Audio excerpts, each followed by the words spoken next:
Thank you so much, Eric, for the kind welcome and introduction. My name is Moritz. I'm presenting together with Christian.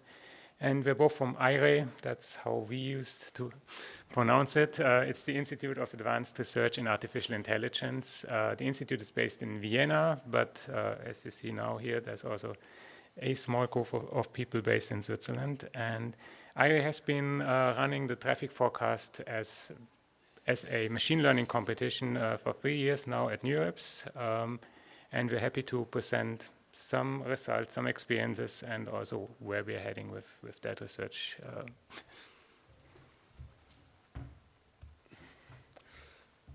So as an overview, we tried, as Moritz said, the competition ran for the past 3 years.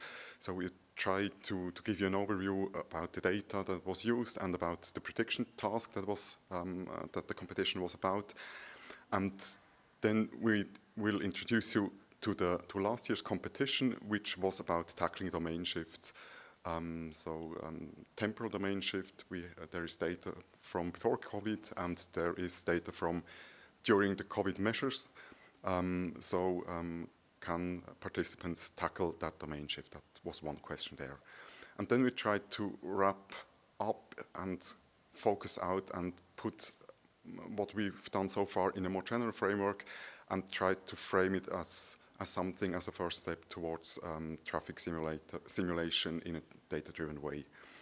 And to conclude, to apply this big picture, we're giving some insights into something we've just started, predicting speeds from sparse loop counter data as an application of that more general scheme. Good. Oops. Okay.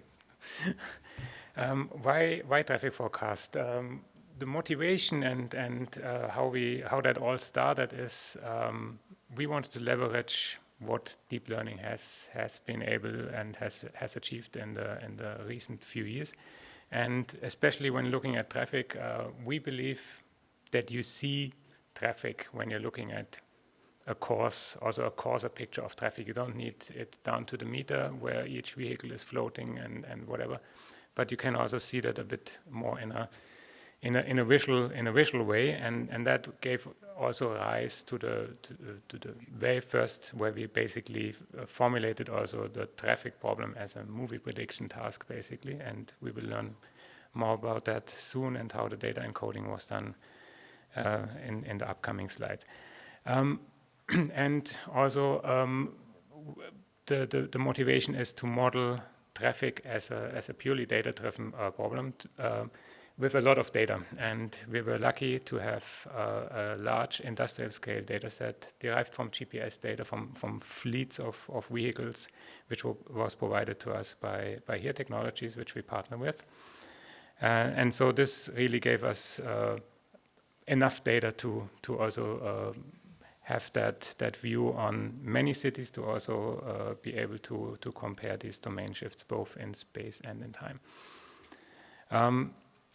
What does traffic forecast leverage? We want to work towards a learned digital twin of city traffic, so that's a bit maybe our North Star vision here. Starting with, and that's what we've also already achieved in a way, is modeling the traffic evolution, more like a short-term nowcasting prediction problem, also known as a better traffic map. And in that, we were also looking specifically for how to model these learned geospatial processes and how well they transfer basically in between domains.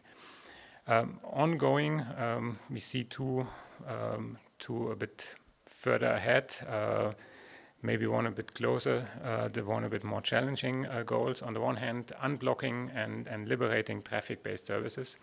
So here we're still talking about basically traffic maps, but maybe also something like ETAs for routing problems, for fleet management problems. And here, of course, using alternative data sources for being able to fast and cheap and accurately predict travel times, not only for the typical car traffic, but also for different maybe even multimodal transport modes, or in different parts of the world where there's more two-wheeler or maybe more rickshaw or more other transport modes. We believe that the same approach can work there because it's purely data-driven. And as the largest goal, more like in terms of simulation, which would benefit city and traffic planning to have these traffic rules, something sometimes just an expert would try to derive into rules. We could learn them from the data, and in that sense also have that in a flexible and potentially multimodal way. Just to already bring to the motivation here also, what data are we working with? In the current or in the previous traffic forecast, we were working with floating car data, also floating vehicle data, derived from GPS. So that's the top row, which is a nice data source, especially if you have a lot of it. But even if you have a lot of it, as you see on the very top right here, it's still a lot. Doesn't mean that compared to the total volume of traffic, that this is really a lot, and it can have large biases. It's from fleets very often, like delivery fleets, or from special subsets of the total traffic population. In floating car data, sometimes also mobile phone network data is referred to, which has less of that fleet bias, but still also has a bias, as well as it is impacted by a lower spatial resolution. And the other well-known, I would say, traffic data source, the usual suspects are basically often also called loop counter data sensors in the road network, which are counting vehicles passing by. Sometimes they also measure the speed of the vehicles. They are nice in the sense that they basically capture every vehicle, but they have a spatial coverage which is pretty sparse, which is also a problem, but something still interesting to exploit. And this is basically the state of the art. We will go and come back to that overview a bit later when we talk about where we're heading. So let's have a look at this GPS data that Moritz was referring to, that we've been using so far, how it is collected and what it reflects. So it is aggregated data on multiple levels. So there is a spatial aggregation in cells of approximately 100 meter by 100 meter. So that's the cells you see here. You also see what you would typically see as reflecting traffic, the street network underneath. So it's really something aggregated and at a binned level, not taking up the full road graph as would typically be expected. So I said spatial aggregation. There is also temporal aggregation. GPS probe points, signals from a GPS sender are collected in 5-minute bins. And there is also a binning across orientation. There are 4 quadrants, northeast, southeast, and so on. And for each of these headings, we collect the data arriving during those 5-minute bins. So this gives 288 frames per day, and you really can look at this encoding as a movie encoding with capturing speed and density. So density is how many vehicles were there in that bin during that 5-minute bin, and speeds coming from the GPS senders. And this data is then easy to visualize. So that's something which is very nice about it. And as Moritz tried to motivate, by this framing as a movie task, vision modeling approaches can be easily applied to those movies. So if we show this approach to people for the first time, the usual reply is, oh, 100 meter by 100 meter, that's pretty coarse resolution. You lose a lot. And the second thing is, well, there is no graph. That's the usual replies here. And so somehow, by this approach, we're challenging those views. And research question is, how far do we get by framing it in that way, with the benefit of then leveraging other data sources which are in the same format, coming from which we can frame as a movie, like the ones presented by Moritz just before, and also relating to other gridded spatial temporal processes, like weather, which seem to have similar problems or similar approaches for modeling their domain, with questions relating to the metric and all those issues.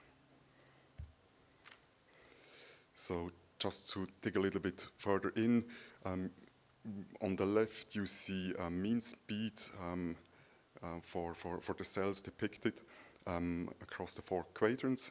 So you see the symmetry, northwest, southeast. So the probes are collected along that symmetry.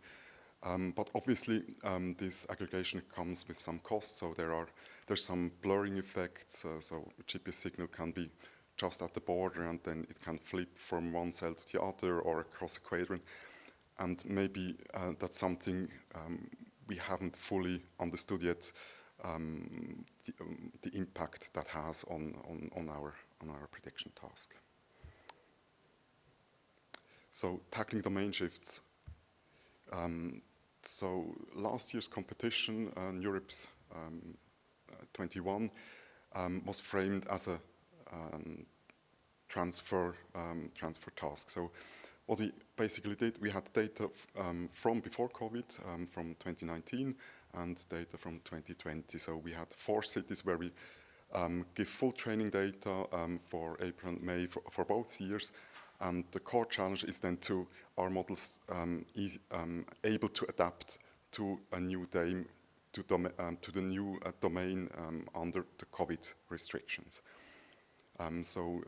Participants could only train on data before the shift, and then the evaluation was during the domain shift. And we also added a second challenge where we didn't give any training data, just a picture of the static picture of the city reflecting the road graph, not in a picture way and in a graph way. But the only data participant had was the input for the prediction task. The prediction task was 1 hour of data input, so 12 5-minute bins, and they had to predict the next hour. That's the common framing over all the 3 years of the competition running. Okay. Yeah, I think this is a very nice depiction, basically, of why we thought this might be an interesting domain shift. As you see here, and this is the core challenge, robustness during this paradigm change. And the blue line is basically the volumes. On the top, you see Istanbul. On the bottom, you see New York. Pre-COVID, so in 2019, in April and May. And in the yellow line, you see basically the same period, April, May, but 2020, where most countries were having one or the other COVID measures in place, and you can see indeed quite significant changes already in volume. You can also see that, especially surprisingly in a way, the morning peaks were much less exalted in a way, and so people seem to to sleep longer, and especially a lot of the commute apparently didn't happen in the early morning hours. So this gave also just a rise to that question. Is there a domain shift, and if the domain shift is, how well do the models which we have cope with that new situation there?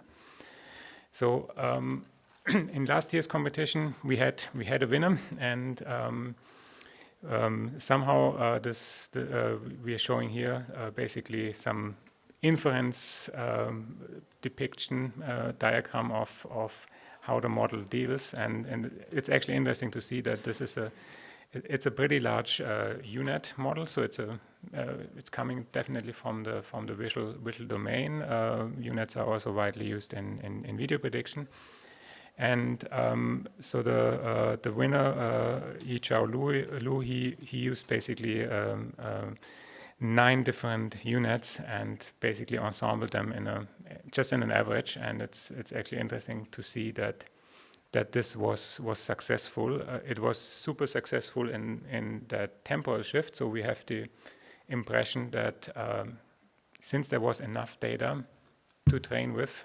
and in that specific example, he was using all the data from all cities. So if we go back to that slide. Basically, in the 4 training cities here, which were used only for training, there was also data from 2020, which was basically also showing a bit like there can be a shift in volumes, and it's still something valid. So it seems that that something by just plainly sampling data over all the cities. So this is depicted here by T star, data from all training cities. That this was successful in a way in achieving such a generalization of the effects, and with that basically having 9 units, the average was good enough. On the bottom we see the model, pretty similar model used for the extended competition, where basically the test, the evaluation was done on an unseen city, so there was no training data. But again, with the variety in basically 8 data from 8 cities used for training, this seemed to be pretty successful. And so the top one, core competition, that solution was the winner. The bottom solution was actually the second prize. There was the first prize for the extended competition was a relatively similar approach. So we see here Ohasi, which is the username of Yichao Lu. He won in the core competition, was second in the extended competition, whereas Sung Bin was exactly the inverse. He was second in the core competition and first in the extended. In both cases, they were using UNets, rather large ensembles of units in both examples. We can also see that especially here when we look at the number of parameters, number of models trained. So in both cases, like 7, 9, up to 16 models trained and then ensembled, and also in the number of parameters. We see here with 1.7 billion parameters, it's a pretty big thing, so maybe not really advisable for production use case, but at least we have a baseline in a way where you can also get with that. But it's also important to say that even like also the 3rd and 4th place, they were not like orders of magnitude apart from the winning solutions. So you can also get there with maybe a bit more innovative approaches, like the 4th by Nina Wiedemann from ETH, actually, where they didn't train on the full city, but they just looked at individual smaller patches sampled out of that, and also got some quite good and interesting results there. So we then tried to understand where the models were struggling, or in other times where the competition was won, and we did an analysis. We looked at those cells and headings as virtual detectors for speed and volume, and then bind them by standard deviation in the speed channel. And what we saw is basically there are two regions that struggled a lot, and one is the one shown on the right-hand side, where there is a huge speed levels, so that's on motorways, and then some no data during the night, and no data means speed zero in the measurement. So this gives a huge standard deviation. And the other area where models struggled were, if you look at the map, it's more cross-country roads, so with probably a moderate level of speed, but during the night time, if you look at taxi fleets, delivery fleets, probably not a lot going on, but still enough to cause trouble. And the other type is inner city main arteria, where there's probably a combination of gaps during the night and also inherent variance during daytime. So the quantitative analysis here gave rise to those two pictures here. Okay, good. Yeah, coming back to the table, which I already showed earlier, the usual suspects, traffic data sources, as I said earlier, floating car data. I think we have a very, very interesting data set, what we got from HERE Technologies with the GPS data. And now we want to see how we can maybe also combine that with other traffic data sources, aiming at the goals which I highlighted at the beginning. Stationary sensors like loop counters are indeed interesting, and many cities have them in varying quantities. Let's put it that way. But there's more and more also of that data being openly available, so definitely interesting. And the other super interesting data source, even though the temporal resolution, especially also the coverage, is very low, like for satellite data, we still think, like in conjunction with these other sources, this might be an interesting data source for calibrating, because assuming a satellite image, even if it's only taken every few hours, gives us the full picture of traffic. We think this could be an interesting task also to do. So if we go back to the grid formulation as the general framework, in satellite or maybe also like drones or something like that, we would have in every cell we see something, and we should have almost 100% of the volume there, not counting tunnels and maybe bridges. The spatial coverage for probe movies is the same. We see vehicles everywhere, but we have that problem of biased volume from the fleets, from the data collection mechanism. And on the right-hand side, we have loop counter, camera, other more like sensor inputs, which are spatially sparse across the city, but which have a very high volume accuracy. And so what we're currently thinking here, and here we are going also already with that completion game of assuming we have like the green one, the 100% view from a top-down image. We have that every couple of hours. In between, we have these partial views.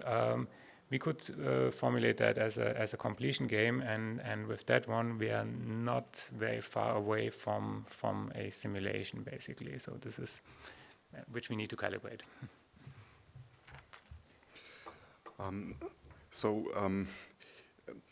The diagram here is actually just another view on what Moritz just showed. It highlights the calibration loop, and take this not as an answer to the many $1 million questions, but more as a research program and also as a pragmatic way of getting into the loop. So our idea is, and we think this general framework helps combining different data sources with a common reference scheme.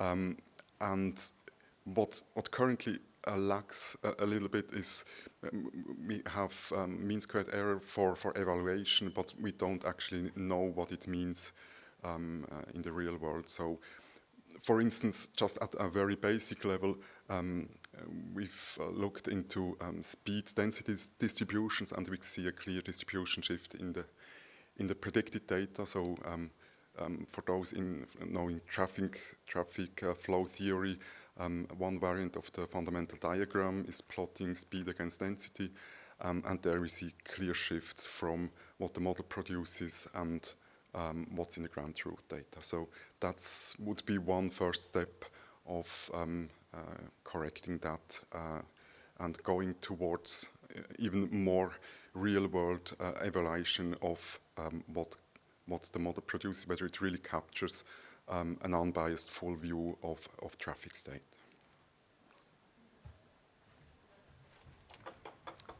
Okay, good. Yeah, as Christian just said, like the idea of that black box and how to calibrate that's actually where we're aiming it, and where there's, I guess, more open questions than solutions, but interesting ones. And just to give you a sneak preview of some of the experiments we're currently running, back to the data sources. We're currently playing with some loop counter data. I think on the left-hand side you see the typical sensor placement, courtesy city of Zurich, usually somewhere in the pavement at traffic lights. And there's interesting data, for example, from Transport for London, which has a very large sensor network deployed across the whole city. So this is basically almost every junction and traffic light has one of these sensors. So that gives a pretty dense input. And we mapped, and on the left-hand side you can see that mapping. We mapped all of these counters in the City of London back to the same gridded representation which you saw earlier.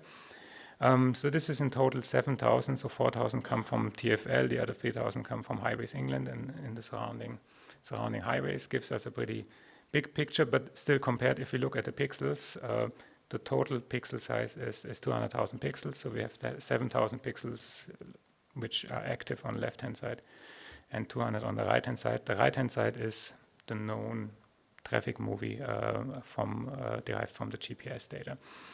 And so far we are looking at that as a translation task. Left-hand side we see the input from the counters. Right side you see ground truth.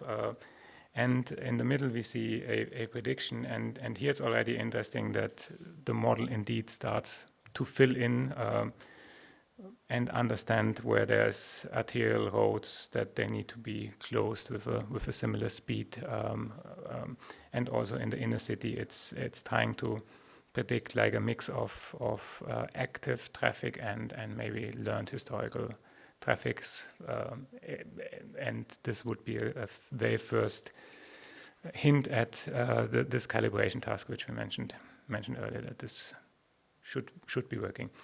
And I think this is it from our side.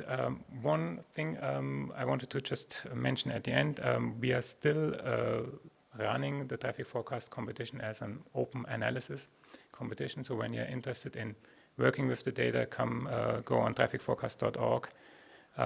Very happy to see what you want to do with the data. And now we are ready for your questions.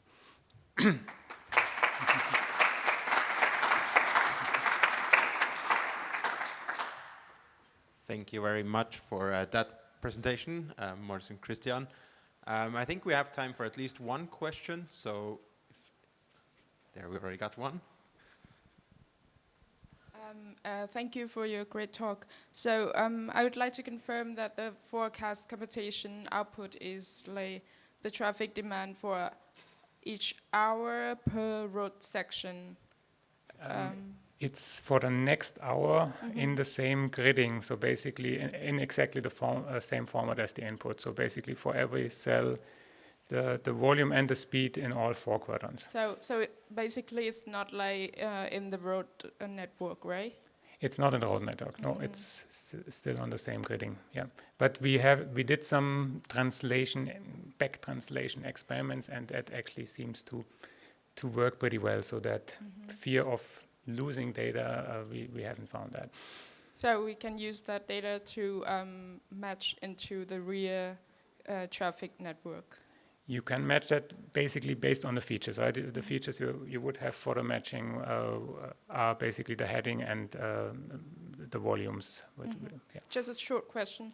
So in which areas do you cover the data? Do you have the data for Germany, for example? Last year's competition we did on total 10 cities. Data is from, for example, from Berlin. In Germany, we have data from Barcelona, we have data from New York, we have data from Chicago, we have data from Istanbul. We used to have data from Moscow, not in last year's competition though. So there's a variety of different localities around the globe. Thank you very much. And while the next speaker sets up, I have one more question. I just can't stop. What about synthetic data, augmenting the data you have by simulated data? Exactly. I had that in the bottom. I didn't mention it. But this is exactly also one of, especially when we aim at learning these rules, we think that simulations indeed could be interesting for generating data for exactly also being able to derive rules and validate that this does the right thing. So something to look forward to. Absolutely. Okay.